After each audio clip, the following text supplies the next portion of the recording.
Unang-una,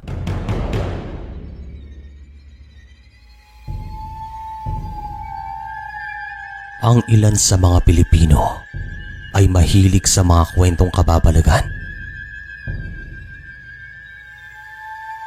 At mayroon akong ikukwento.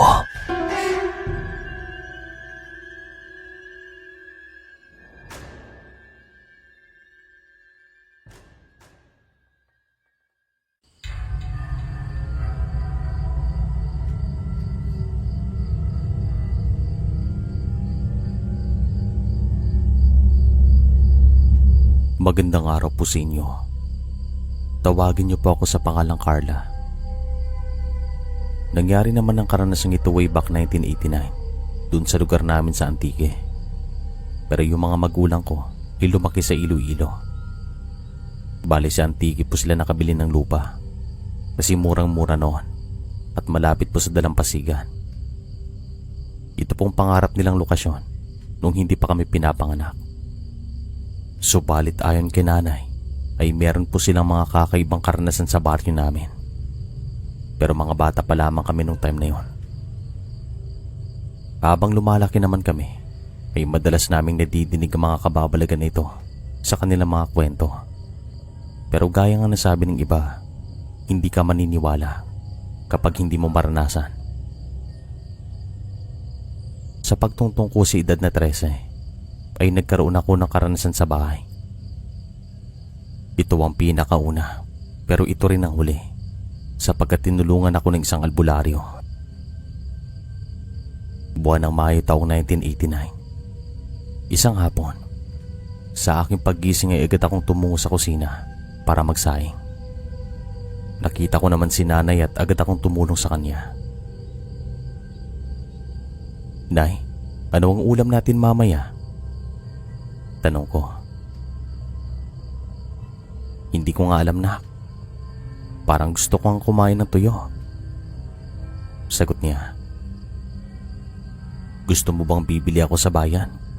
Meron ako na itabing pera dito, yung binigay ni tiya nung nakaraang araw. Hindi ko naman nagastos.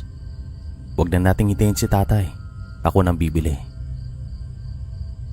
sagot ko naman sa kanya. Usually, Sir Chris, hinihintay talaga namin si tatay bago bumili ng ulam. Kasi ang sinasahod niya araw-araw, yun ang aming inaasahan. Si nanay kasi ay nasa bahay lang, pero kapag may magpapalabas sa kanya, ay meron kaming ekstrang pera. Puminto po kasi si nanay sa trabaho kasi ayaw ni tatay. Gusto niyang nasa bahay lang po ito para merong magbabantay at mag-aalaga sa amin. Hindi naman ganoon kalaki ang kita ng aming tatay sa pagbebenta niya ng mga pamahid at mga gamot sa iba't ibang bayan. Pero mayroon po siyang diskarte, kaya naman kahit papaano ay natutustusan niya ang aming pangangailangan. Hindi naman nagtagal tumungo na ako sa bayan at pagkarating ko doon ay agad pa ako namili ng mga tuyo at ang ipapares ko naman dito ay mga itlog. At pagkatapos ko ang bumili ay umuwi na ako sa bahay. Pagkarating ko naman sa bakuran ay agad kong tinawag si nanay.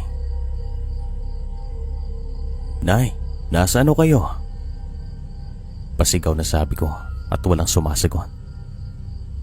Tinawag ko naman ang aking kuya pero ganun din, hindi po ito sumasagot. Pumasok naman ako at inilapag ang mga tuyo at itlog sa mesa. At napansin ko na yung sinay ay nangangamoy. Inisip ko naman na baka si nanay ay meron ng pinuntahan o di kaya nakipagchismisan nito sa kapitbahay namin. Normal lamang ito, kaya naman naisipan ko na ako na lamang ang magluluto ng ulam namin. Nang sa ganun ay wala nang gagawin si nanay sa kanyang pagbalik. Sanay na rin naman ako sa ganitong sitwasyon.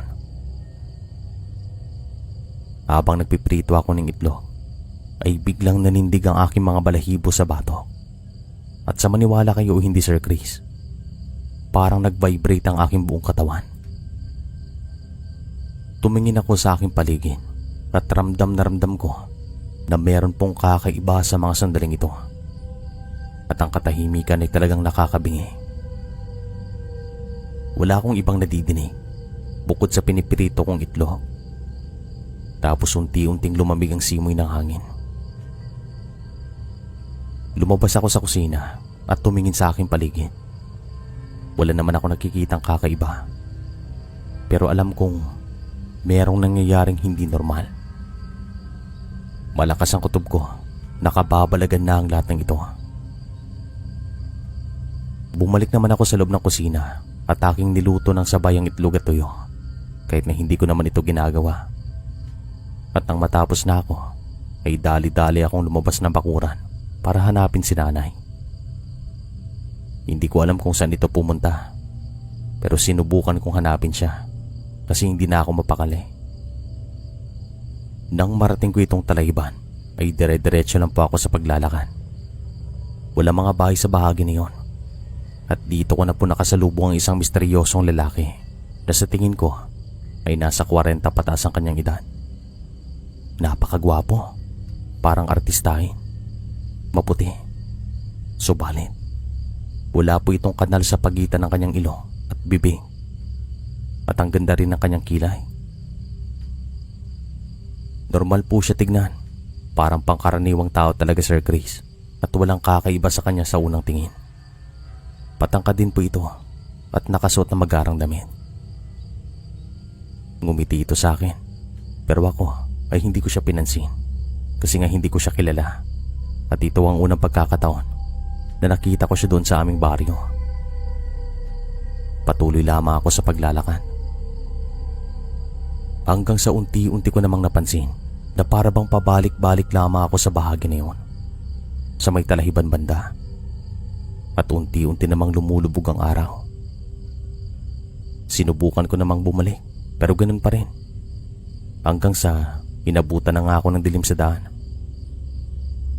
Dito na po ako nagpanik. Sigaw ako ng sigaw. Humihingi na ako ng saklolo, pero tila ba walang nakakarinig sa akin. Nakikita ko naman ang aming bahay sa di kalayuan at tumakbo ako papunta sa bahay namin. Subalit napansin ko na para bang pabalik-balik pa rin ako sa may Talahiban. Ilang beses ko namang nakita ang lalaking nakasalubong ko, hanggang sa hindi ko na po alam ang aking gagawin at napaupo ako habang umiiyak. Natataranta na ako at hindi mapakali kasi alam ko na meron nang nangyayaring kababalagan. Hanggang sa nakita kong nilapitan ako ng lalaking ito at nagpakilala ito sa akin, pero hindi ko na po babanggitin ang kanyang tunay na pangalan sapagkat delikado ayon sa albularyong tumulong sa akin. Kaya naman tawagin na lang natin siya sa pangalang Tasyo. Ako nga pala si Tasyo. Mukhang nangangailangan ka ng tulong. Sigurado makakatulong ako sa iyo, sabi niya habang nakangiti. Tulungan mo akong makauwi sa bahay. Maawa ka sa akin. Siguradong hinahanap na ako ng aking mga magulang. Sagot ko naman sa kanya. Sa mga sandaling ito, tanging buwan lang ang nagbibigay liwanag sa amin. Medyo madilim ang paligid, pero kahit papaano ay nakikita ko naman siya. Yun nga lang, medyo malabo ng kanyang mukha kung titignan. Tumayo ka dyan at tutulungan kitang makauwi, pero sa isang kondisyon, sabi niya, at tumango naman ako sa kanya at nagtanong kung ano ito. Gagawin kitang reyna. Bumalik ka dito sa akin bukas bandang 6:00 ng gabi. Dagdag pa niya, at agad naman ako nagtaka kung ano ang kanyang ibig sabihin. At wala naman ako nakikitang palasyo o kaharian sa aking paligid. Sabi ko sa isip ko, reyna ng ano? At sa isang kisap lang, Sir Chris, nagising ako. At sa maniwala kayo hindi, ito pala ang sandali na nagising ako nung hapon na ito. Panaginip lang palang lahat. Panaginip lang na tumungo ako sa bayan para bumili ng tuyo. At panaginip lang na tumungo ako sa kusina kay nanay para tulungan itong magsaing. Talagang kakaiba. Subalit parang totoo pong nangyari. Nang makabangon na ako ay hindi pa rin ako makapaniwala Kaya naman pinisil ko ang aking mga balat at sinampal ko ang aking pisngi. Kasi baka panaginip lang ang sitwasyon na ito. At sabi ko naman sa isip ko, parang totoo yun ah. Totoo ba to? Hindi na ba ako nananaginip? At saka lumabas ako ng kwarto at tinawag ko naman si nanay. Sumagot naman po siya at sa mga sandaling ito ay meron po siyang tinatayang damit sa may salas. At agad ko namang ibinahagi sa kanya ang panaginip na ito.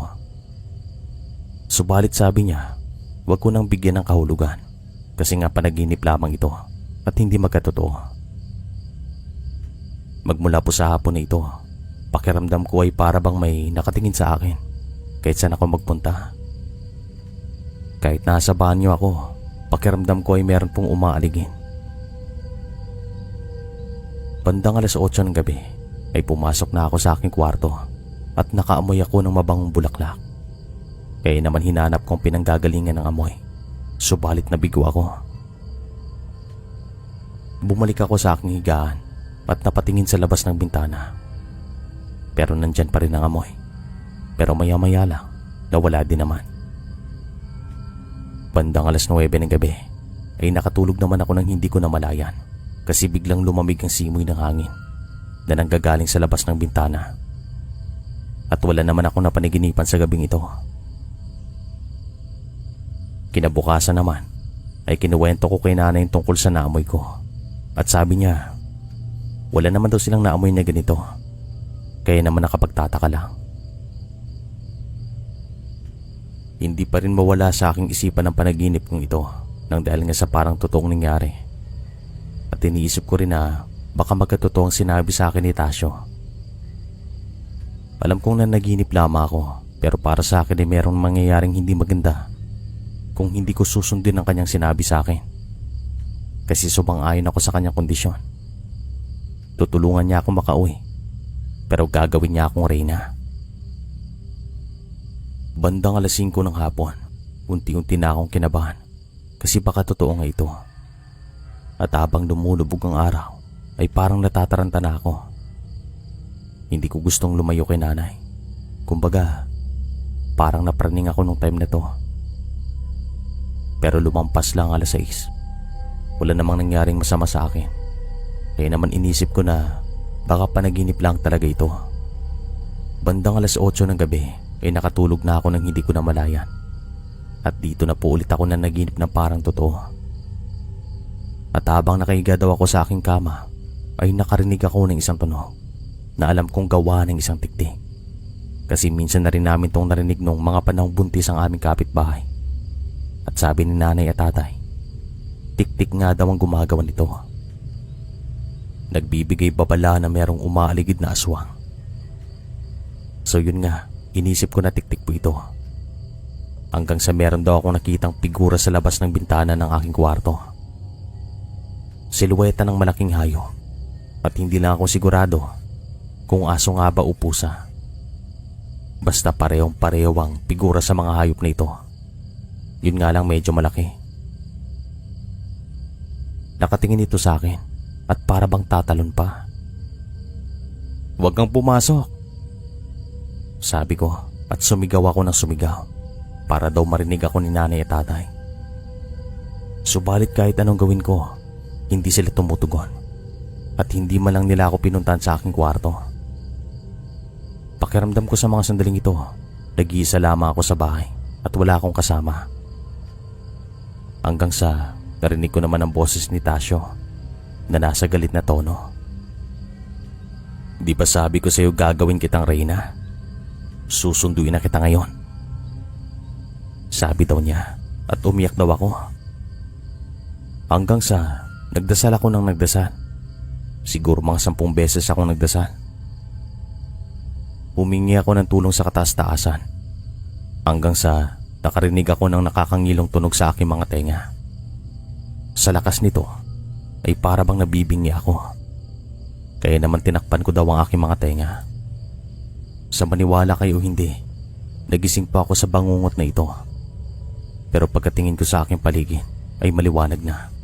At ayon kay nanay, madaling araw na pala sa mga sandaling ito.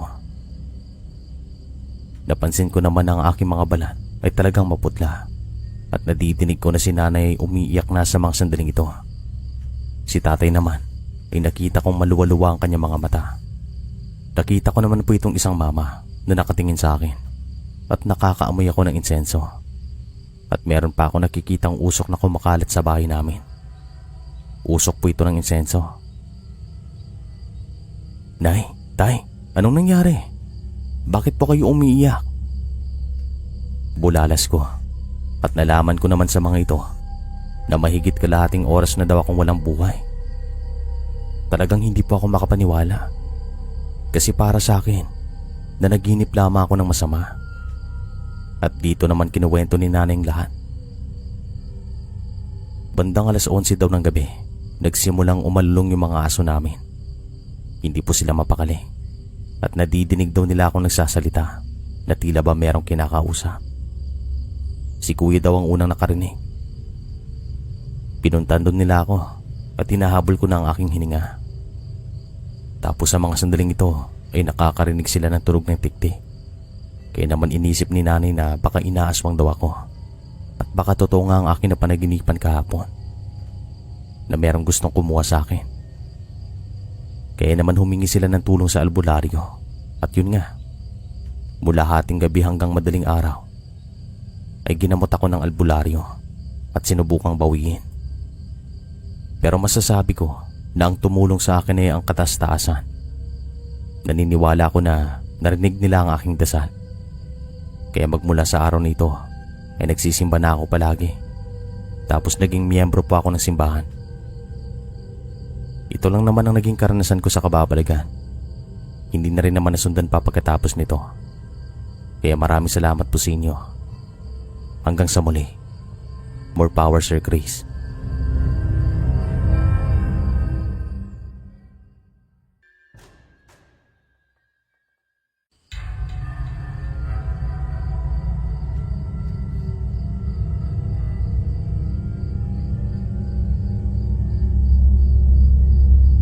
Magandang araw po sa inyo. Itong karanasang ito ay nangyari sa lugar namin sa Antique, way back 1991. Itago niyo po ako sa pangalang Ramon. At sa mga panahong ito, ako ay nasa 14 na taong gulang pa lamang. Meron po kaming malawak na palayan noon sa aming baryo. Pagmamay-ari ito ng aking lolo na nung time na to ay buhay pa. Pero si Lola ay sumakabilang buhay na. Ang aming pamilya ay walang anumang gulo. Tapos meron pong bahay si Lolo malapit sa aming bayan na kanyang pinapaupahan. Hindi na po kasi yung tinitiran. At si Lolo ay tumitira sa amin. Nang sa ganun ay mabantayan ito ng aking tatay. Meron na rin kasi itong sakit na iniinda. At nagiging makalimutan na rin kasi ito. Kaya mas mabuti na sa amin siya tumira. May isang pagkakataon kasi na nakalimutan niyang buhusan ng tubig ang apoy pagkatapos niya magluto at muntik nang masunog ang kanyang bahay. Mabuti na lang at merong kapitbahay na nakakita, kaya naman agad na inapula ang apoy. At magmula noon, sabi ni tatay, mas mabuti na si Lolo ay sa amin na lang tumira. Kasi maliban sa malapit na ito sa kanyang palayan, mababantayan pa namin siya.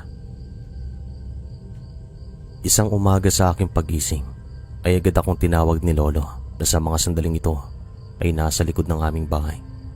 Nagkakape. Agad ko naman siyang pinuntan at tinanong kung ano ang kanyang kailangan.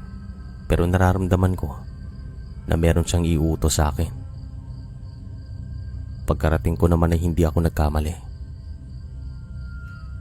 Iho, kunin mo nga doon ang mga natitirang gamot ko sa bayan, sa may aparador ng aking kwarto. Sabi niya at agad naman akong tumango. Sige po, aalis na ako. Sagot ko sa kanya at agad naman ako naglakad patungo sa kanyang bahay paupahan.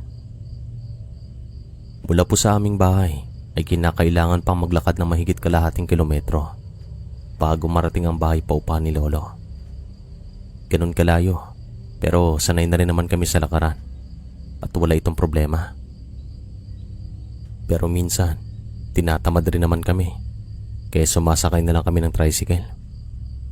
Pero ako nung umagang ito ay naglakad lamang ako Lalo pat kakagising ko lang at kahit papaano ay ehersisyo din ang paglalakad. Nang makarating nga ako sa bahay paupahan, ay nakita ko yung isang nangungupahan na tawagin na lang nating Mang Ruben na merong kausap sa labas. At nung nakita niya ako, ay agad naman niya akong tinawag. Ito pong si Mang Ruben ay isang sikyo. Oh, tamang-tama. Nandito yung apo ng may-ari. Halika dito, iyo. Merong nagtatanong dito. Sabi ni Mang Ruben, at agad naman pa akong lumapit sa mga ito. Magandang umaga po sa inyo. Ano pong may paglilingkod ko? Tanong ko sa Ali, at ang kanyang dalagang anak ay nakangiti lamang. Meron bang bakanting kwarto dito? May nakapagsabi na bahay paupahan daw ito. Tanong ng Ali na tawagin natin sa pangalang Aling Maria. At ito namang dalagang anak niya ay Marie. Kasing edad ko lamang ito. Meron pong bakante sa itaas. Sa katunayan, 2 kwartong bakante.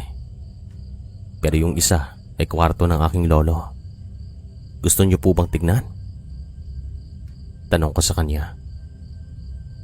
Tumango naman si Aling Maria at agad naman kaming umakyat sa ikalawang palapag ng bahay.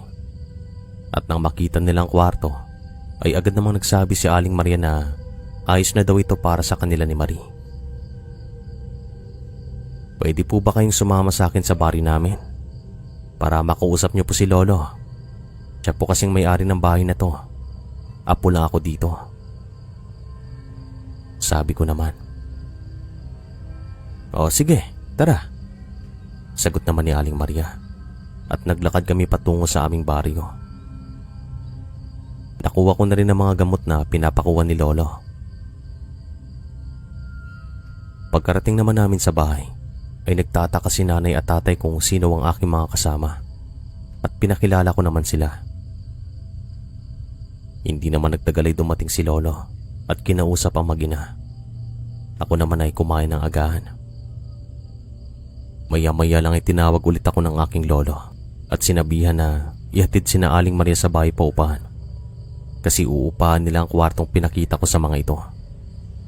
Bali kompleto na at wala nang bakante sa bahay paupahan. 2 yung umuupa sa ilalim. Si Mang Ruben na isang sikyo at ang mag-asawa. Tapos sa ikalawang palapag, sina Aling Maria. Tapos ang kwarto ni Lolo, hindi na niya pinapaupahan. Makalipas ang ilang sandali, tumungo na nga kami sa bayan. At pagkarating namin sa bahay paupahan, ay aking nilinis ang kwarto na uupahan nila Aling Maria. Tinulungan naman ako na mag-ina. At sa lahat ng nangupahan sa bahay, sa kanila lang ako nakaramdam ng mabigat. Para bang may hindi tama sa dalawang ito. Tapos para mga weirdo kong kumilos. Mahinhin at parang mabagal. Para bang pagod na pagod ang mga ito at hindi nakakatulog na maayos. Pagkatapos ko namang linisin ang kwarto, ay agad naman ako nagpaalam sa mga ito. At nagsabi na uuwi na ako sa bahay namin at sila na lang ang bahala doon. Kung meron man silang kailangang bilhin, konting lakad lang ay mararating naman ang palengke. At meron din namang mga tindahan doon. Aling Maria, babalik na po ako sa bahay ha. Kayo na pong bahala dito ni Marie. Sabi ko. Maraming salamat iyo. Oh, heto. Pambili mo ng tinapay. Sagot naman niya, sabay abot sa akin ng pera. Kaya naman tuwang-tuwa ako sa mga sandaling ito. Kasi meron na naman akong pambili ng pagkain sa aming bayan. Bandang 11:00 ng umaga ay bumalik na ako sa bahay namin. Bakit kinatagalan? Saan ka pumunta? Tanong ni Lolo. At agad ko namang kinuwento sa kanyang lahat. At tumango na lamang ito. Makalipas naman ang 4 na araw, isang umaga'y dumating sa bahay ang mag-asawang nangungupahan sa isang kwarto sa bahay ni Lolo. At tawagin natin sila sa mga pangalang Aling Dina at Mang Kaloy. Pababait po sila at matagal nang nangungupahan kay Lolo. Meron po silang sinabi sa amin at meron po itong kinalaman kay Aling Maria at Marie.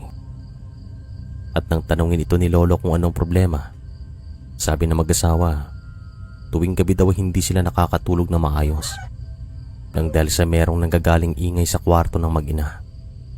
Kahit daw si Mang Ruben ay hindi rin nakakatulog na maayos. At syempre, bilang may-ari ng bahay, obligado si Lolo na sitahin ng mag-ina. "Bakit? Ano bang ingay na nadidinig nyo?" tanong ni Lolo sa mag-asawa. Kakaibang ingay po. Minsan tunog ng baboy, minsan mga kaluskos, at minsan naman parang huni ng sisiw. Basta gabi-gabi, iba-iba. Tapos may mga pagkakataon po na may kumakatok pa sa pinto namin. Pero kung bubuksan, wala namang tao. Pero may kutob kami na sila pong gumagawa nito, sabi ni Aling Dina.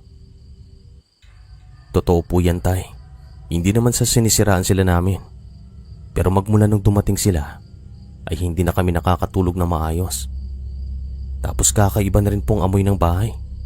Lalo na sa tuwing mapapadaan kami sa hagdan. Umaalingasaw ang mabahong amoy na alam naming nanggagaling sa kanilang kwarto, sabi ni Mang Kaloy. Kaya naman sabi ni Lolo, doon siya matutulog sa bahay paupahan sa araw na ito. Sabi naman ni Tatay, sasamahan ko daw si Lolo nang sa ganun ay meron siyang kasama at hindi naman pa ako tumanggi. Nagpasalamat naman si Lolo sa pagsumbong ni Aling Dina at Mang Kaloy. Bandang 5:00 ng hapon ay tumungo na kami ni Lolo sa bahay paupahan at agad naman kaming umakyat sa ikalawang palapag para linisin ang kwarto na matutulugan namin. Bali yung pinto namin at ang pinto ng kwarto nila Aling Maria ay magkatapat lamang. Kaya naman nung tumapat kami sa kanilang kwarto, ay agad kaming napatakip sa aming ilong sapagkat nakakaamoy kami ng malansa at mabaho na nanggagaling mismo sa kwarto ng mag-ina. Si Lolo naman ay agad na nairita at kinatok niya ang kwarto ng mag-ina para kumprontahin ang mga ito at tanungin. Subalit walang sumasagot sa amin. Pagkapasok naman namin sa aming kwarto ay agad pa akong naglinis at hindi nagtagal ay nagalit si Lolo. Mabilis po itong mairita nung time na to nang dahil na rin siguro sa mga gamot na iniinom niya. Pero maliban dito, gusto kasi niya ng kalinisan sa kanyang bahay. Ayaw niya na merong mga dumi o masangsang na amoy. Kahit nga amoy ng mga pabango ay ayaw niya. Agad po itong nagagalit. Meron siguro silang pinuntahan. Hintayin na lang natin na makarating, sabi ni Lolo at agad naman akong tumango sa kanya. Makalipas naman ng ilang sandali ay bumaba kami ng bahay at dumating naman sina Aling Dina at Mang Kaloy galing sa kanilang trabaho. Si Mang Ruben naman ay kadalasan ginagabi ng uwi. Bandang 7:00 ng gabi ay nagtataka kami kung bakit hindi pa nakakarating ang mag-ina. Subalit makalipas lang ilang sandali ay nakarinig kami ng mga yapak sa ikalawang palapag ng bahay. Lahat kami nakatingin sa hagdan kasi sa pagkakaalam namin walang tao doon. Pero dito namin nakitang mag-ina na dahan-dahang bumaba ng hagdan. Nang makita naman ni Lolo si Aling Maria ay agad niya itong tinawag. Tapos yung mag-asawa ay pumasok sa kanilang kwarto. Kinausap naman ni Lolong mag-ina na nasa mataas na tono. At alam ko na sa mga sandaling ito ay medyo galit na po si Lolo. At itong mag-ina ay nakangiti lamang na parang hindi nakikinig sa mga sinasabi ni Lolo. Sa ibang salita, pinapatagos nila sa kabilang tenga ang sinasabi ni Lolo. Ganito kong ilarawan ang sitwasyon. Para bang hangin lang kami sa kanilang harapan at hindi nila kami pinapansin. Bandang 8:00 ay umakyat na kami at pumasok sa aming kwarto para magpahinga.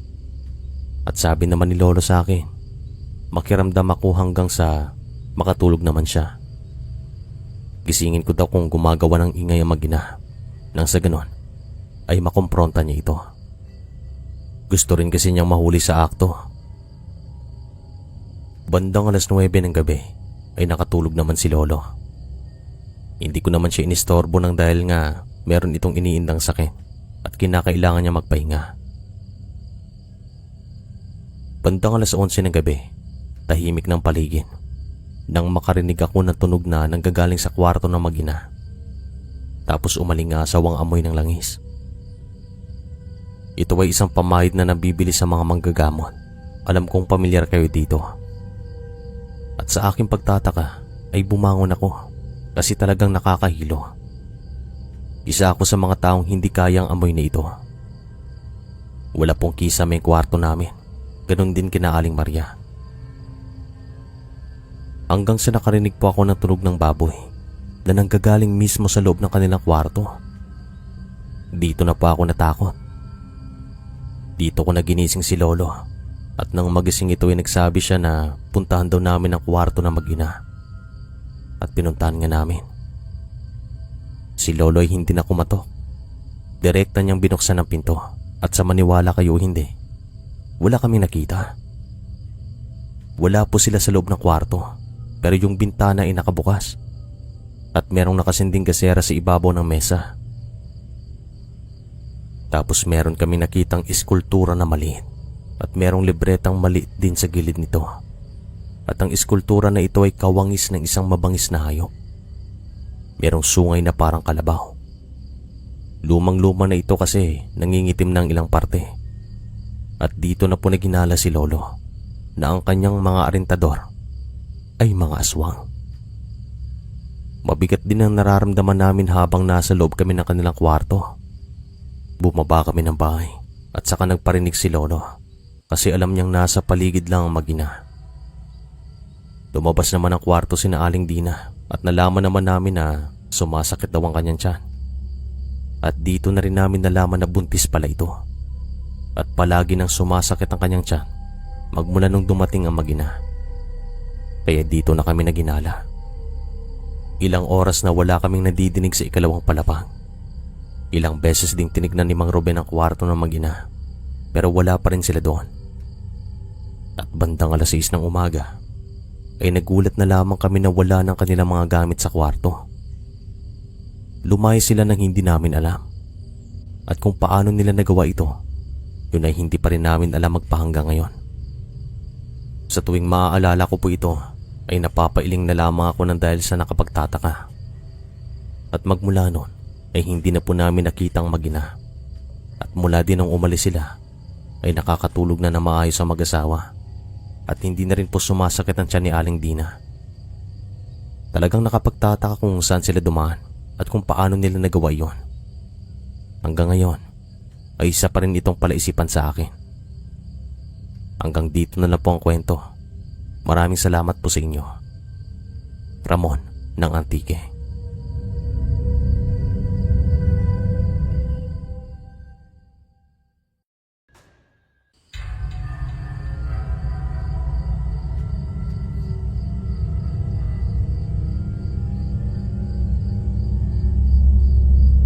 Magandang araw po sa lahat. Tawagin niyo po ako sa pangalang Armando. Lumaki sa Antique. Kasalukuyan po ako nagtatrabaho dito sa ibang bansa. Ito pong matutunghayan niyo ay nangyari sa bahay ng aking tiyahin way back 1989. Noong time po na ito ay nasa 11 anyos pa lamang ako at yung kuya ko ay nasa 15 na. Maaga po kaming naulila. Kaya si tiya ang kumukup sa amin. Payak at tahimik ang buhay namin. Si tiya ay naglalako ng mga isda sa aming bayan at laon po siya. Hindi po siya nakapag-asawa. Kaya naman malaki ang pasasalamat namin ni kuya kasi kung hindi dahil sa kanya, baka ano nang nangyari sa amin. Pwedeng naligaw na kami ng landas. Maraming mga pagsubok ang dumaan sa amin pero kinaya naming tatlo. At nagtutulungan po kami palagi. Hindi naman namin inaasahan na magkakaroon kami ng karanasan sa kababalagan. Pero yung mga kwentong aswang po sa lugar namin ay matagal na naming nadidinig. Mga bata pa lamang kami ay nakakarinig na kami ng mga ganitong kwento. Pero nang dahil mga kwento lang naman ay hindi kami naniwala noon. kasi isa rin kami sa mga taong tusiis to believe. Kapag hindi namin naranasan, hindi kami maniniwala. Taong 1989, buwan ng Oktubre. Isang hapon, pagkarating ni Tia sa bahay, ay agad po kaming kumain ng hapunan. Maaga talaga kami naghahapunan noon sa probinsya para pagpatak ng alas 6 ay makakapagpahinga na kami at maagang gigising kinabukasan. Ganito yung routine namin noon. Agad ko namang hinanda ang kapagkainan at si Kuya ay kinuwang sinaing sa kusina at isinali naman ni Tia ang ulam sa isang pinggan. Pagkatapos naman namin kumain ng hapunan, ay agad kaming pumasok ni Kuya sa aming kwarto para magpahinga kasi bukas ay maaga pa kaming gigising. Kami kasi yung kumukuha ng mga isda ni Tia sa kanyang suki at siya pong maglalako nito sa buong bayan. Bandang alas 7 ng gabi ay nadidinig namin na umuubo si Tia at sabi ko naman kay Kuya, "Kuya, hindi mo ba napapansin? Parang nangihina si Tia. May kutob ako na meron siyang dinaramdam. Hindi lang niya sinasabi sa atin." Sabi ko sa kanya, "Pansin ko rin at kaunti na lang ito kung kumain. Parang wala itong gana." Sagot naman ni Kuya, "Ano kayang nangyayari sa kanya? Baka meron siyang iniindang sakit. Hindi lang niya sinasabi sa atin. Dapat malaman natin." Sabi ko naman, "Sige, bukas na bukas, tatanungin natin siya. Pero sa maayos na paraan. Alam mo namang mabilis siyang magalit." Sabi naman ni Kuya at agad naman akong tumango sa kanya. Makalipas ang isang oras ay nakatulog naman po kami nang hindi namin namalayan. Ngunit bandang alas 11 ng gabi ay nagising ako ng walang dahilan. Tapos parang naging maalinsangan. Pinagpapawisan na rin po ako. Tumingin naman ako sa bintana at nakita kong nakasara ito. Pero sigurado ako na bago kami matulog ni Kuya ay nakabukas talaga itong bintana. Kaya naman agad akong bumangon kasi bubuksan ko ito. At nang makabangon na ako ay nakarinig po ako ng langit-ngit sa kama ni Tia. Nasa kabilang kwarto lang din naman siya, kaya naman nadidinig ko. Dingding lang naman ang pagitan namin. Noong una hindi ko na lamang binigyan ng dahilan kasi baka gumalaw lamang ito. Agad naman akong tumungo sa bintana at nang makarating ako doon ay binuksan ko ito nang sa ganon ay pumasok ang malamig na hangin kasi nga malinsangan. Hindi naman nagtagal ay narinig ko ang langit-ngit sa bintana ng kwarto ni Tia na para bang may bumukas nito. Kaya naman agad kong nilabas ang aking kalahating katawan para makita kong bintana sa kabila. Subalit nagulat ako nang makita itong malaking pusa na nakaupo sa tapat ng kanyang bintana. Tapos meron ako nakita mga kamay na nakalabas at sa tingin ko, si Tia po ito. Agad ko namang ginising si Kuya at sinabi sa kanyang aking nakita. Dali-dali kaming tumungo sa kabilang kwarto at nang makarating kami doon, ay nakita namin si Tia na nakaupo sa tapat ng bintana habang nakatingin sa maliwanag na buwan. "Tia, ba't gising na po kayo?" Tanong ni Kuya sa kanya. "Wala, nagpapahangin lang ako dito." "Kayo, ba't gising na kayo? Ano ang kailangan niyo?" Tanong naman niya. At ako naman ay agad na tumungo sa bintana para tignan ng labas. Pero wala na po akong makitang pusa. Tumingin din si Kuya at wala rin siyang makita. Kaya naman nakapagtataka at nakakapangilabot ang sitwasyon na ito. "Wala po ba kayong nakitang pusa dito? At saka, bakit kayo nakadungaw sa bintana sa ganitong oras?" Tanong ko naman kay Tia. "Wala. nagpapahangin na ako dito kasi maalinsangan. Sagot naman niya. Yung kanyang pananalita, Sir Chris, ay kakaiba. Malayong malayo sa normal at tila ba merong mali sa mga sandaling ito. Kaya naman kinausap ko si Kuya at sinabihan na sigurado ako na merong nangyayaring kakaiba kay Tia. Nagsabi naman si Kuya na meron din siyang kuto. Dito ka lang, bantayan mo si Tia. Iikutin kong buong bakuran. Pabulong na sabi niya. Hindi, huwag ka nang lumabas. Dito ka lang. Sagot ko naman. Kailangan nating makasigurado. Baka aswang to o merong nagiging dahilan kung bakit nagkakaganito si Tia. Dito ka lang. Pagpupumilit naman niya at wala naman po akong magawa. Lumabas po ito ng bahay at inikot nga ang buong bakuran. At ako naman ay tumabi kay Tia at kinausap ko siya ng mahinahon. Nang sa ganon, ay malaman ko talaga kung ano ang nangyayari sa kanya. Pero sa tuwing sasagot ito sa akin, ay nararamdaman ko na parang nagsisinungaling ito. Para bang may kumokontrol sa kanya. At nararamdaman ko na hindi na po si Tia ang aking kaharap. Tia, anong nangyayari sa iyo? Sigurado po ba kayo na ayos lang kayo? Meron ba kayong dinaramdam? Tanong ko pa sa kanya at tumingin ito sa aking mga mata. Ayos lang ako, iho. Huwag kang mabahala. Bumalik na kayo doon sa kwarto at matulog. Sagot naman niya habang nakangiti at napakamot na lamang ako. Ano ba itong nangyayari sa kanya? Parang may mali. Pabulong na sabi ko naman. Makalipas ng 5 minuto ay bumalik si Kuya sa kwarto at nagsabi ulit si Tia na bumalik na kami sa pagtulog kasi ayos lang daw siya. Kaya naman kami ni Kuya ay bumalik na lamang sa aming kwarto. Pero sabi ko kailangan talaga namin magbantay at wag na muna kaming matulog. Sumangayon naman sa akin si Kuya. Nakiramdam kami at naging alerto ng ilang oras. Pero wala kaming narinig na kakaiba sa kabilang kwarto. Pero pagpatak naman ng 3:00 ng madaling araw, narinig namin na para bang may tumalon palabas sa bintana ni Tia.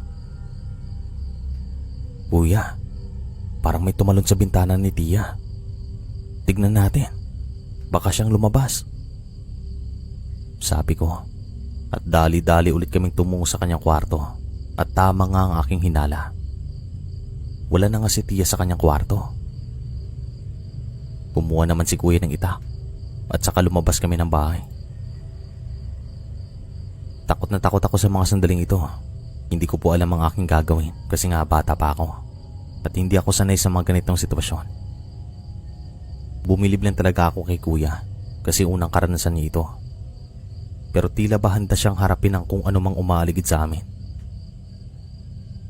Inikot nga namin ang buong bakuran pero wala kaming makitang kakaiba. Wala naman kaming makitang kakaiba kaya nakapagtataka. Hinanap namin si Tia pero wala po ito sa loob ng bakuran. Hanggang sa nakita namin na nakatiwangwang ang parang pinto ng bakod at inisip namin na lumabas po ito. Yung lugar po namin noon ay maraming mga puno. Napapaligiran po yung bakuran namin at hindi pa ganun karaming nakatira sa baryo. Talagang malayong agwat ng mga bahay sa isa't isa. Siguro maglalakad ka pa ng 50 metro bago marating yung kapitbahay. Tia! Tia! Nasaan ka? Pasigaw na sabi ni Kuya at sinundan ko na rin para marinig niya. Hanggang sa narinig namin na parang may bumagsak sa bubong namin na nung time na to ay gawa lamang sa pawid. Yung atensyon namin ay agad na nabaling doon. Lumapit pa kami sa bahay kasi nga medyo madilim at tanging buwan lang ang nagbibigay liwanag sa paligid. At pagkatingin nga namin sa bubong ay meron pong nakahandusay. Kuya, parang si Tia yan ah. Bulalas ko at dali-dali itong umakyat. Dumaan po ito sa likod ng bahay sa may kusina banda kasi merong akyatan doon. At nung nasa bubong na ito ay sinubukan niyang gisingin si Tia pero nahirapan po ito. Tia, gumising ka. Sabi ko naman. Pero ang hirap gisingin ni Tia. Para bang nawalan po ito ng malay. Tulungan mo ako dito, dali. Natatarantang sabi ni Kuya. Wag na Kuya, mahihirapan lang tayong ibaba si Tia. Hintayin na lang natin siyang magising. Sabi ko naman kasi mahirap po kung aakyat din ako. Hindi naman kasi ganun katibay ang bubong namin noon. Baka malagdag pa kaming 3. Hanggang sa inutusan na lamang ako ni Kuya na kumuha ng tubig kasi bubuhusan niya si Tia. Nang sa ganun ay magising ito. Dali-dali naman akong tumungo sa likod at kumuha ng isang timba. Kumuha na rin ako ng upuan para meron akong papatungan pag iaabot ko ng timba sa kanya. Matapos kong ang gawin ng lahat ng ito ay agad na binuhusan ni Kuya si Tia at agad naman po siyang nagising. At ang una niyang sinabi, "Nasaan tayo? Bakit ako nandito? Anong nangyayari?" Na nasa mataas na tono. Kami naman ay talagang nagtataka. "Wala ka pong maalala?" Tanong ni Kuya sa kanya. "Wala. Ba't niyo ako dinala dito? Anong nangyayari?" Tanong pa ni Tia at nagtinginan naman kami ni Kuya. "Bumaba muna kayo at sa loob na lang po natin pag-usapan to." Sabi ko naman at dahan-dahan po silang bumaba ng bubong. At nang makapasok na kami sa loob ng kwarto ay dito na kami nakarinig ng tunog sa labas ng aming bakod. Tunog na parang gawa ng isang sisiyo. Paulit-ulit na po ito. Pero nung una ay hindi naman namin pinansin ni Kuya. Kinausap muna namin si Tia kung ano talagang nangyari sa kanya at kung paano siya nakarating sa bubong ng bahay. Sabi naman niya, hindi daw talaga niya alam kung paano siya nakarating doon. Kaya naman nakapagtataka Sir Chris. Kahit kami ay naguguluhan. Dito na po nagsabi si Kuya na hindi na tamang nangyayari sa amin. Kailangan na daw namin ng tulong. At ang plano, sa pagsikat ng araw ay tatawag ito ng albularyo. Pinintay na lamang namin na sumapit ang umaga. At nung sumikat ng araw, ay hindi nagdalawang isip si Kuya na tumungo sa Karatig Bayan para tawagin ng isa sa pinakamagaling na albularyo. Natawagin na lang nating Mang Dodong kasi lumaki po yun sa Cebu. Bandang 6:30 ay nakabalik na si Kuya na kasama nga itong albularyo. Agad naman niyang tinignan si Tia na sa mga sandaling ito ay bumabawi sa pagtulog. Sinurin niya po ito at sabi niya nakakaramdam siya ng mabigat at para bang may nakatingin sa amin. Kaya hindi siya mapakali at panay tingin niya sa labas ng aming bahay. Para bang mayroon siyang hinahanap. Hindi naman nagtagal ay nagising po ang aming tiyahin at agad na nagtanong kung sino ang mama na nasa kanyang harapan. At sinabi naman ni Kuya na albularyo ito at ginagamot siya. Hindi naman po nag-react si Tia at hinayaan naman po niyang gamutin siya. At makalipas ang kalahating oras ay biglang sumama ang kanyang pakiramdam. Parang umiikot daw ang kanyang paningin at nasusuka ito. Hanggang sa hindi na po niya nakayanan at agad siyang tumungo sa may kusina at sabi ni Mang Dodo, "Dali, sundan niyo." At sumunod naman kami sa kanya. Pagkarating naman namin sa kusina ay nadala naming sumuka nga si Tia. Nagulat kami nung sumigaw ito habang nakaturo sa lababo namin. Nagawa lamang noon sa kawayan. Kami naman ni Kuya nagtataka kaya tinignan namin ang lababo at nanlumo kami sa aming nakita.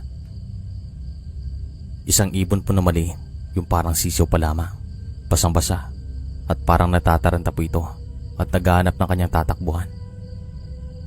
Tamang-tama naman na si Mang Dodo ay dumating din at nung nakita po niya ang sisiw ay agad po siyang nataranta.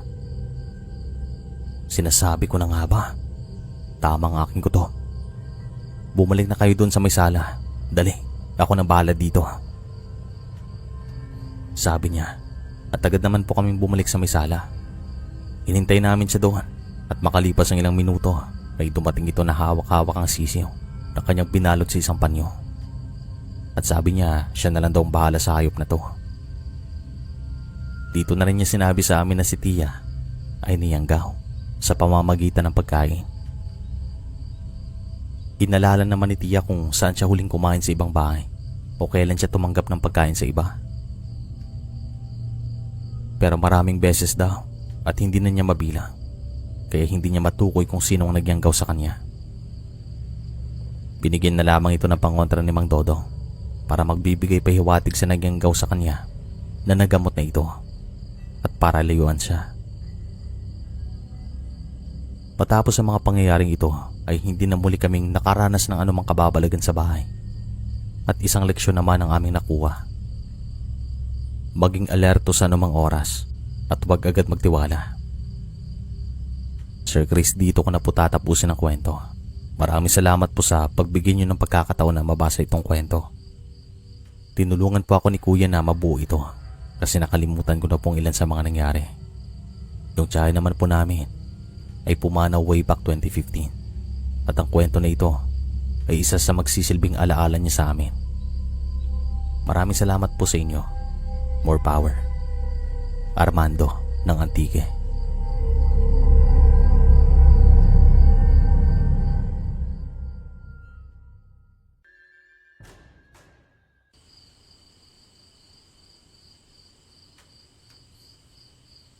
Magandang araw po sa inyong lahat.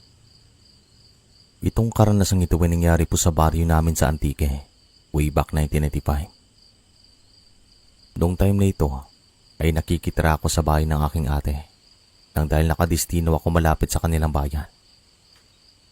Isa po akong CQ noong time na ito, at para makatipid, ay pinatira niya ako sa kanilang bahay. Buntis po siya noong mga panahong ito, at kakalipat lang din naman sila doon ng kanyang asawa. Lumaki po talaga kami ni ate sa Aklan, pero ang kanyang asawa ay taga doon talaga sa bayan na yon. Tawagin na lang natin siya sa pangalang Kuya Rogelio. Babait po ito at masipag. Hindi na ako magtataka kung bakit siya pinakasalan ni ate. Sa unang linggo ko doon ay wala naman po akong naranasang anumang kababalagan. Maganda naman ang takbo ng lahat at mahimbing naman ang aking pagtulog. Pero habang lumilipas ang mga araw, ay napapansin ko naman na si ate ay parang unti-unting pumapayat. Dapat sana tataba ito kasi nga buntis siya.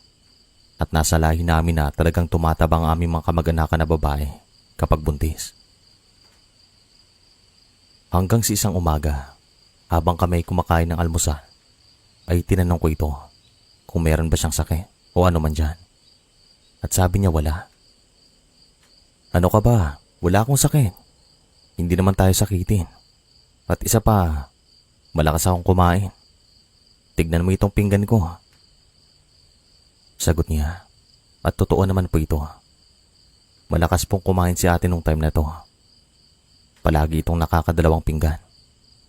Kahit nga po si Kuya Rogelio ay nagtataka na rin. Sabi naman ng ilang matatanda doon sa kanilang baryo, meron talagang buntis na pumapayat, kaya huwag kaming mabahala. Pinaliwala nga namin ang ganitong bagay at ang pinapasalamat naman ni Kuya Rogelio ay hindi nawawalan ng ganang kumain si ate. Ayos na sa kanyang ganitong sitwasyon. Ang importante, walang sakit si ate. Kadalasan naman po, siyang naiiwan sa bahay kasi merong trabaho si Kuya at ako naman, ganun din. At tapo na kami kung umuwi sa bahay. Ako yung nakatoka sa ulam namin sa hapunan. Nakakahiya naman na nakikitira lamang ako pero wala pa akong ambag.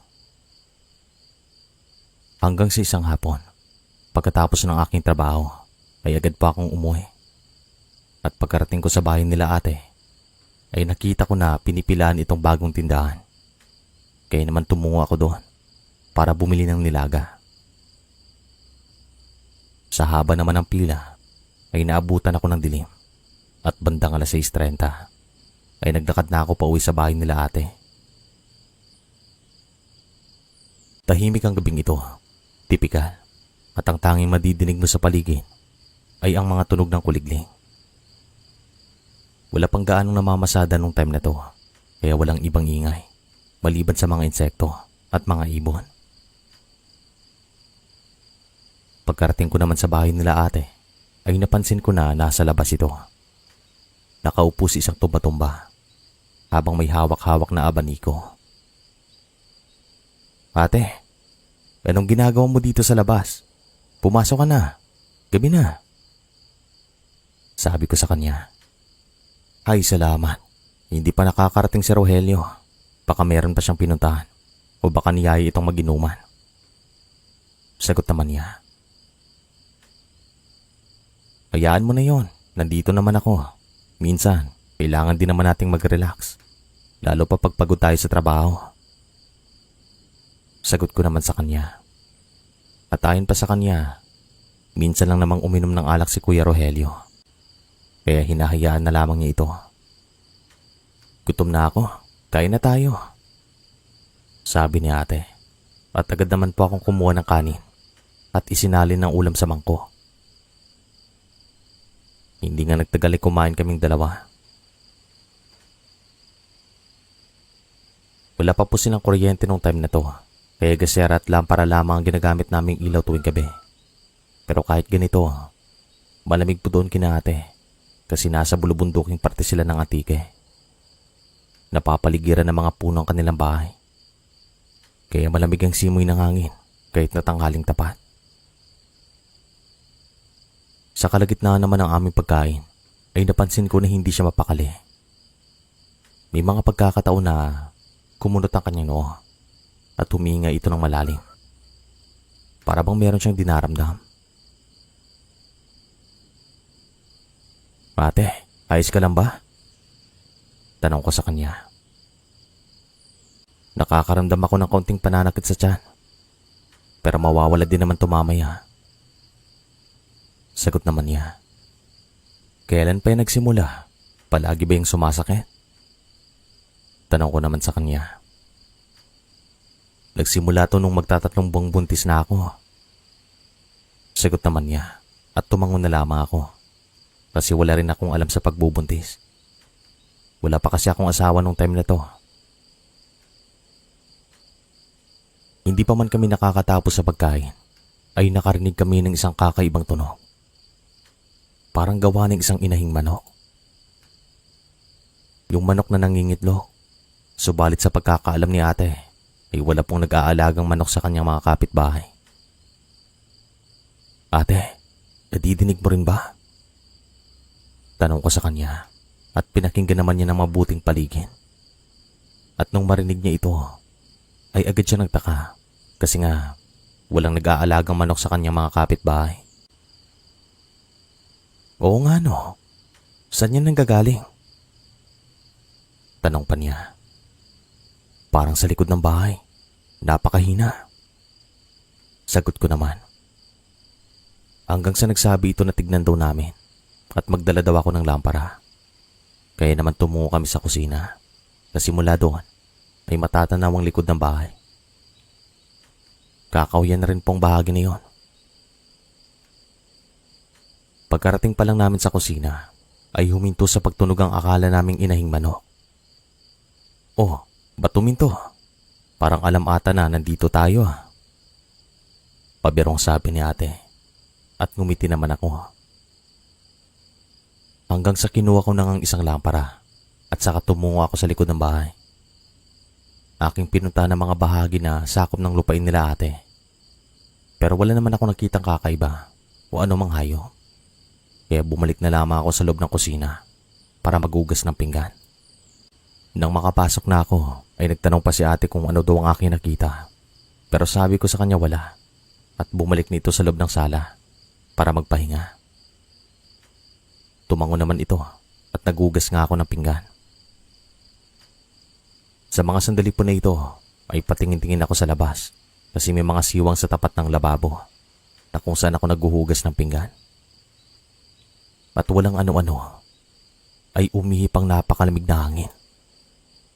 Talagang dumampi sa aking mukha, tapos nakaamoy ako ng mabaho na may halong asupre. Hindi ko maintindihan ang amoy na ito, kaya naman binilisan kong paghugas ng pinggan.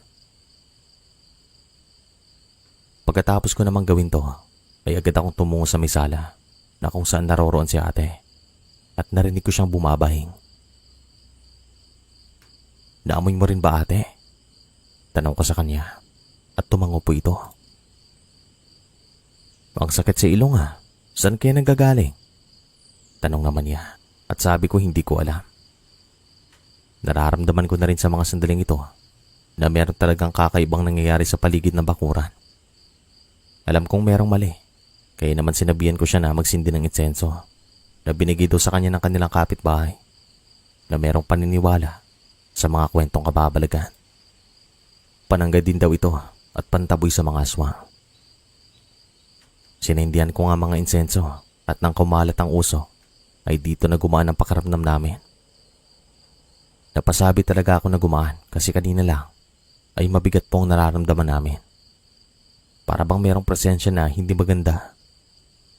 Talagang nakakahilakbot at hindi ko may paliwanag na maayos. Kapag ganito naman sabi ng matatanda, ay meron talagang presensya na hindi pangkaraniwan. Bandang alas 7:30 ay dumating naman si Kuya Rogelio. Hindi po siya lasing, nakainom lang. Agad naman itong kumain at sinamahan naman siya namin ni ate at kinausap patungkol sa mga naging karanasan namin kanina. Naamoy din kasi niyang insensong sinindihan ko. Subukan lang niya, kahit magpatayan pa kaming dalawa. Biglang sabi ni Kuya, "Nandito naman ako, kaya huwag kang mabahala. Gagawin namin ang lahat." Sagot ko naman at tumango naman si ate. Bandang alas 8 ng gabi ay pumasok ng mag-asawa. Ikinabit ko naman ang kulambo at hinanda ang aking higaan sa may sala. Iisa lang po kasi ang kwarto nila ate nung time na to. At matapos kong gawin ang lahat ng ito, ay nagpahinga na ako at nagpantok.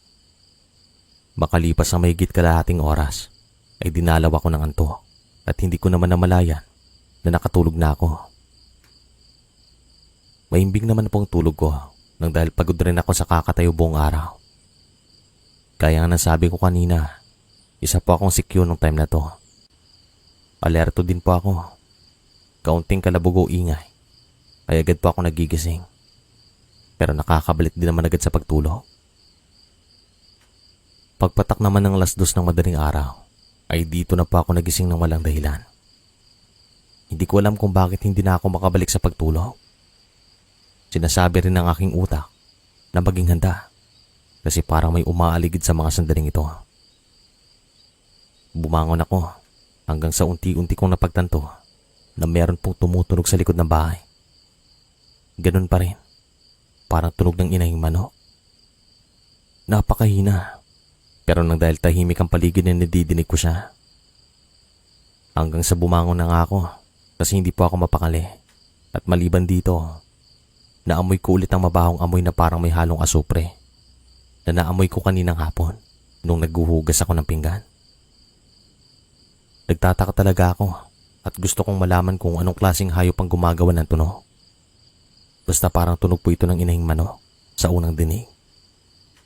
Bago pa man ako makalabas ng kulambo, ay huminto naman siya sa pagtunog. Pero sabi ko, maglalakad pa rin ako patungo sa kusina kasi gusto kong malaman kung manok nga ba ito.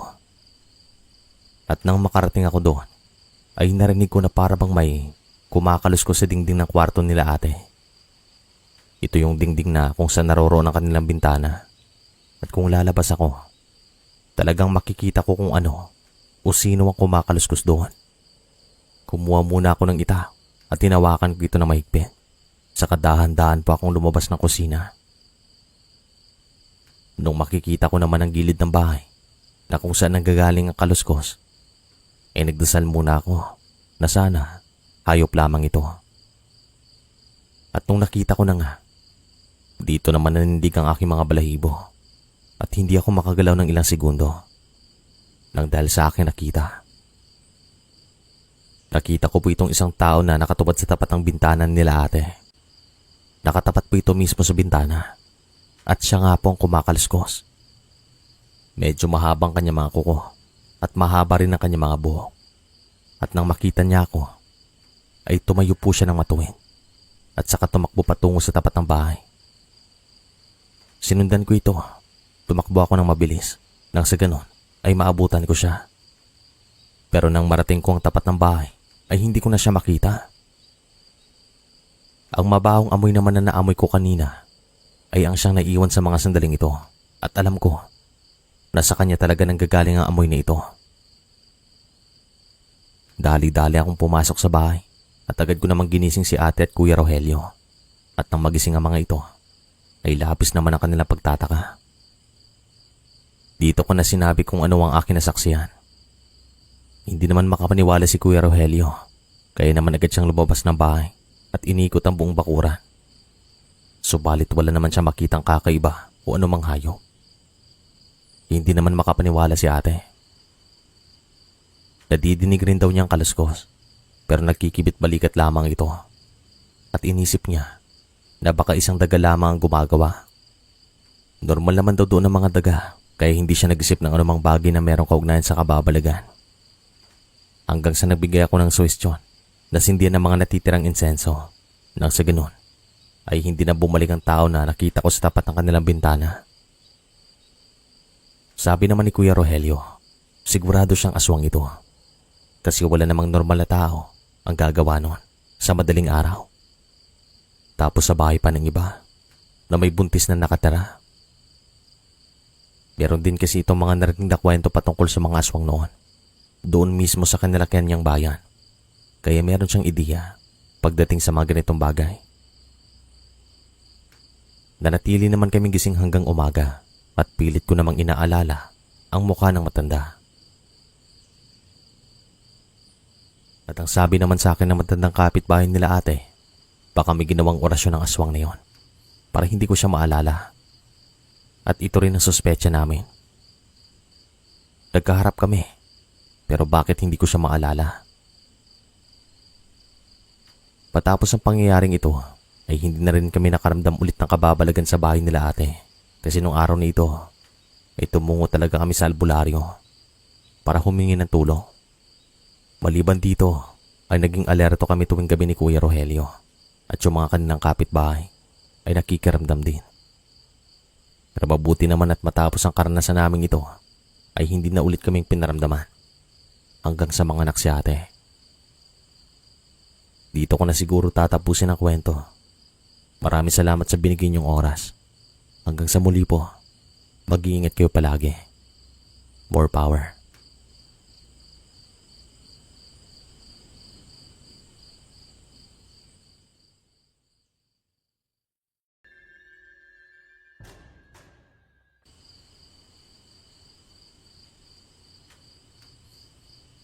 Magandang araw po sa inyo. Itong karanasang ito ay nangyari sa isang baryo sa Antique. Nung time po na ito, ay nagbabakasyon lamang kami doon ng aking asawa nang dahil matagal na naming hindi binisita si nanay at tatay. Ipinagbubuntis ko rin pala ang aming panganay na anak at way back 1994 po ito. Bale, kasalukuyan po kami nakatira dito sa kabisera ng Iloilo sapagkat dito po lumaki ang aking asawa at meron siyang minanang lupain sa kanyang mga magulang. Pagkatapos ng aming kasal way back 1992, ay dito na po kami nagsimulang manirahan at bumibisita na lamang ako sa aking mga magulang sa Antique. Maganda at payak ang buhay namin at mayroong magandang trabaho si Mister. At taong 1994, isang umaga, ay sinorpresa niya ako. Sa kalagitnaan ng aking pagkain, ay nagtataka ako kung bakit ang kanyang mga gamit ay nasa loob na ng isang malaking bag. Inilapag niya ito sa tapat ng hapagkainan. Ano yan? Saan ka pupunta? Tanong ko sa kanya at agad naman siyang umiti. Sa Antique, sagot niya na nasa kalmadong tono. Saan sa Antique? Tanong ko pa sa kanya at agad naman niyang sinabing pangalan ng baryo na aking kinalakihan Anong meron doon? Teka, ba't doon kayo pupunta? Tanong ko pa sa kanya. Magbabakasyon ako doon. Sagot pa niya. Magbabakasyon? Nang hindi ako kasama? Hoy, doon ako lumaki. Sino ang kasama mo? Sagot ko sa kanya, pero naguguluhan pa rin po ako sa mga sandaling ito. Kasi sa pagkakaalam ko ay meron po siyang trabaho. Ligpitin mo na yung mga gamit mo. Magbabakasyon tayo ng 1 linggo. Humingi na ako ng pahintulot kay nanay at tatay. Biglang sabi niya. Tumayo naman ako at ang saya ko sa mga sandaling ito kasi halos wala na kaming oras na gumala noon. Nang dahil abala siya sa pag-aasikaso ng aming negosyo na pinamana din sa kanya ng kanyang mga magulang. Sigurado ka? Nananaginip ba ako? Tanong ko pa kasi hindi ako makapaniwala. Pero totoo, aalis kami sa araw na yon. Pagpatak ng 9:00 ng umaga ay umalis na nga kami gamit ang sasakyan ng kanyang tatay. Pagkarating naman namin sa bahay ng aking mga magulang ay nasorpresa naman ang mga ito. Kasi mahigit 1 taon na kaming hindi nagkita-kita. At nakita naman nila na buntis na ako nung time na yon. Magkakaroon na pala kami ng apo? Bulalas ni tatay at tumango naman kami sa kanya. Nako, magandang balita. Matagal na naming hinintayan. O sige, dito lang muna kayo. Lilinisin ko lang ang kubo para masarap ang tulog niyo mamayang gabi. Dagdag pa ng aking tatay at tumango naman kami sa kanya. Ito pong kubo na ito ay meron namang kalakihan, pero para sa akin, para lang talaga sa 2 tao o sa mag-asawa. At nasa likod lang po ito ng bahay namin. Siguro mga 10 metro ang distansya. At ilang beses na rin naman kaming natulog doon ng aking mister. At kahit walang bentilador, malamig pa rin. Nasa bulubunduking parte po kasi kami ng Antique. Kaya naman malamig doon sa amin. Kinahapunan, habang nagluluto kami ng ulam, ay bigla naman pong napahinto si nanay sa pagluluto. Nang dahil meron daw siyang narinig. Nakita ko talaga na nanlaki ang kanyang mga mata. Kami naman ni mister ay nagtataka kung ano ang nangyayari. Kasi hindi namin lubos na mawari kung ano ang problema. At si tatay po sa mga sandaling ito ay tumungo sa bayan para bumili ng alak. Kasi magiinuman to sila ni mister. Oh, anong problema, nay? Tanong ko sa kanya at umiling ito. Wala. Sige na, magpatuloy na tayo. Sagot niya at pinagpatuloy niya namin ang aming ginagawa. Pero alam ko sa mga sandaling ito na meron siyang hindi sinasabi. Sabihin mo na po kasi, nay. Dagdag ko pa at agad naman po siyang umiling. Wala nga. O sige na, magpatuloy ka na dyan. Sagot na lamang niya. Bandang 5:00 ng hapon ay dumating naman si tatay na merong dalang mga alak at pulutan. Tara na, sabi ni tatay kay mister at hindi naman po ito nagdalawang isip. Minsan lang din po ito kung uminom ng alak. Pero nang dahil si tatay ang kanyang kaharap, wala siyang magawa. Naginuman nga sila sa tapat ng bahay habang kami ni nanay ay nagluluto pa rin sa kusina. Nay, sabihin mo na po sa akin.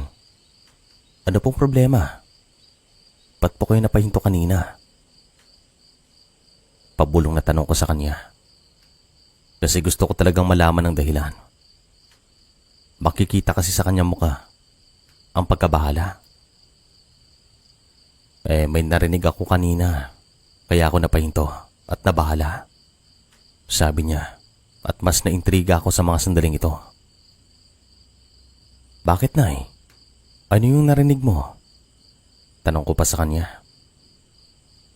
Sa pagkakaalala ko, yan din ang narinig ko nung ipinagbubuntis ko ang kuya mo. kapag tumunog daw ang ibon na yan, merong umaaligid na aswang. At nung gabing narinig ko yon, sumakit ang tiyan ko. Madaling araw ay tumawag kami ng manghihilot. Kwento ng aking ina. Sigurado po kayo, Nay? Kinilabutan ako bigla. Sagot ko sa kanya. Pero wag kang matakot. Baka mali yung dinig ko. O baka guni-guni ko lang yon. Nandito ka sa kinalakihan mong baryo, kaya wag kang matakot. Dagdag pa ng aking ina nang sa ganon ay hindi pa ako kabahan. Halos lahat naman ng taga doon sa amin ay kilala ko, pero ayon kay nanay, meron ng mga dayo na galing sa ibang probinsya na doon nagsimulang manirahan sa amin. Kaya kung may makita daw akong bagong muka, siguradong sila yon. Pero hindi naman kami nag-isip ng bagay na merong kaugnayan sa mga ito. Bandang 6:00 ng gabi ay tinawag namin sina Mr. at Tatay para kumain ng hapunan at salo-salo nga kaming lahat. Pagkatapos naman namin kumain ay bumalik sila sa labas ng bahay para ipagpatuloy ang inuman. At kami naman ni nanay nasa loob lang, nag-uusap. Maya-maya lang inaramdaman ko na parang naging maalinsangan. Kaya sabi ko kay nanay, lumabas kami ng bahay. Sa tapat lang kami ng pinto tatambay. Kaya naman pinasuot niya ako ng sombrero at tumambay nga kami sa labas at nakisali sa usapan ni Mr. at Tatay. Masaya ang mga sandaling ito. Makalipas ng mahigit kalahating oras ay meron pong dumaan sa tapat ng bakuran. Bali yung bakod namin noon ay gawa lamang sa kawayan. Pero hindi naman ganun kataas. Bali hanggang leeg lang po ito ng tao. Kaya kung meron mang dumaan, ay makikilala namin kung sino ito. Pero yung dumaan sa mga sandaling ito ay hindi pamilyar sa akin. Pansin ko rin, kung tumitig ito ay parang nakikita niya ang aking kaluluwa. Ang sama kong tumingin at ang bigat sa pakiramdam. Isa po itong alin na sa tansya ko nasa 50 pataas. Bali dumaan lang po ito. At nang malampasan niya ang aming bakuran at nadaanan ang bakuran ng aking nina, ay nagsimulang umalulong ang kanilang mga aso. Dayo ba yan dito, Nay? Tanong ko sa kanya. Yan, oo. Dayo yan dito. Sagot naman niya. Grabing taon na mga aso ha. Parang merong nakita. Sagot ko naman.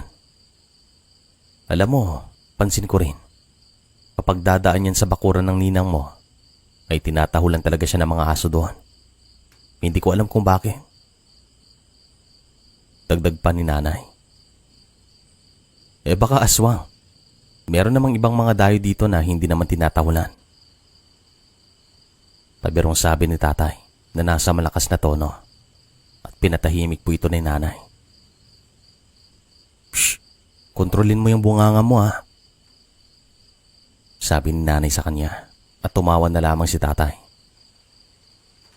Kami kasi ng asawa ko ay hindi po talaga naniniwala sa mga ganitong bagay nung time na to. Doon po ako lumaki pero wala akong naranasang anumang kababalagan maliban kila nanay. Pero mga musmus pa lamang kami noong naranasan nilang mga ito. Kaya hindi pa kami masyadong aware sa mga nangyayari. Makalipas naman ng ilang minuto ay huminto sa pag-alulong ang mga aso ng aking ninang. Bandang 9:00 ng gabi ay pumasok na kami sa loob ng bahay at matapos ang konting usapan ay tumungo na kami ni Mr. sa kubo. Pagkarating namin doon ay agad po akong humiga at di kalaunan ay nakatulog. Bandang 11:00 ng gabi, nagising ako nang dahil napanaginipan ko yung aling dumaan sa tapat ng aming bakuran nung tumatambay kami sa labas ng bahay. Hindi ko alam kung bakit sa dinami-rami ng aking mapanaginipan ay yung tao pa na hindi ko kilala. Kaya paulit-ulit po ako nagtanong, bakit siya? Bakit siya ang aking napanaginipan? Marami namang malapit sa buhay ko. Bakit yung hindi ko pa kilala? At magmula sa mga sandaling ito, nahirapan na po akong makabalik sa aking pagtulog. Bandang 12:00 ay naging maalinsangan. Talagang nahirapan pa ako kasi ang init sa loob ng kwarto. Kahit na usually malamig talaga doon sa amin, lalo na sa mga ganitong oras. Hanggang sa nakarinig po ako ng tunog na parang galing po sa isang ibon at palipat-lipat ito ng pwesto. Nung una inisip ko na pangkaraniwang ibon lamang ito, pero ito rin pong pinakaunang pagkakataon na narinig ko iyon. Hanggang sa naalala kong sabi ni nanay na meron daw siyang narinig kaninang hapon. At hindi ko alam kung bakit sinasabi ng aking utak na ito ang tunog na iyon. Hanggang sa kung ano-ano ng aking iniisip, pumapasok na rin sa isip kong salitang aswang. At walang kaabog-abog ay meron pa akong narinig na kaluskos sa labas mismo ng bintana. Bali yung dingding at bubong ng kubo ay gawa lamang sa pawid. Pero yung bahay ng aking mga magulang ay simentado at gawa na sa yerong bubo. Pinakinggan ko ang kaluskos na ito at nakasara pong bintana. Mananatili lamang itong bukas kung lalagyan mo ng tungkod. Ito yung makalumang disenyo ng bintana. Unti-unti na po akong kinabahan, kaya naman ginising ko na si Mister. Subalit nahirapan po ako. Ang hirap talaga niyang gisingin noon pa man, lalo na pag nakainom ng alak. Hindi na po ito bago sa akin. At makalipas siguro mahigit 2 minuto ay tumingin ako bigla sa bintana. At kitang-kita ng 2 mata ko ang isang taong may buhagag na buhok. At sa tingin ko, babae po siya kasi nga mahabang mga buhok. At silueta lang niya ang aking nakikita kasi wala ring ilaw sa kubo. Gasera lamang ang aming ginagamit pero hindi po ito nakasindi. Hindi kasi kami nakakatulog kapag may nakasinding ilaw. At alam ko na ganito rin ang iba sa inyo. Nung nakita ko nga ang nilalang na ito, ay hindi pa ako makagalaw nang dahil sa sobrang pagkabigla. Gulat na gulat ako at kinabahan ng todo. Hindi pa ako makapagsalita ng ilang segundo nang dahil nga sa sobrang takot. Hanggang sa kumuha ako ng buwelo at sumigaw ng napakalakas. Nanginginig na rin po ang aking mga laman. At dito na po nagising si Mister. At agad naman niya akong pinakalma. Parang hindi po ako makahinga. Lumabas tayo, sabi ko. At lumabas na kami at tumungo sa bahay ni nanay at tatay. Takang-taka naman ang mga ito kung bakit hindi po ako makapagsalita. At nanginginig talaga yung mga laman ko. Tapos bigla po ako nagutom. At nung kumalma na ako, ay dito ko na sinabing tungkol sa aking nakita. Nanatili naman silang gising. At kinabukasan, maaga pa lang ay nagtahulan ng mga aso ng aking ina. At sabi ng aking ina, dumaan na naman ang dayo sa tapat ng aming bakuran. At tumingin pa daw ito sa bahay na para bang merong hinahanap. Dagdag pa niya, nung wala kami doon ni Mister, ay hindi naman siya dumadaan sa tapat ng aming bakuran o doon sa aming purok. Meron po kasing 2 daanan ng baryo namin bago makalabas sa bukana. Yung isa sa amin at yung isa ay sa kabilang purok. Kaya daw nakapagtataka. Kinagabihan ay meron ulit nagparamdam sa amin. Kaya naman sabi ko kay Mister, doon na lamang kami matulog sa bahay ni nanay at tatay para meron kami kasama. Nakiramdam kami at ilang beses pang nagparinig si nanay. Hanggang sa nagsabi na si tatay na mukhang kailangan na namin ng albularyo.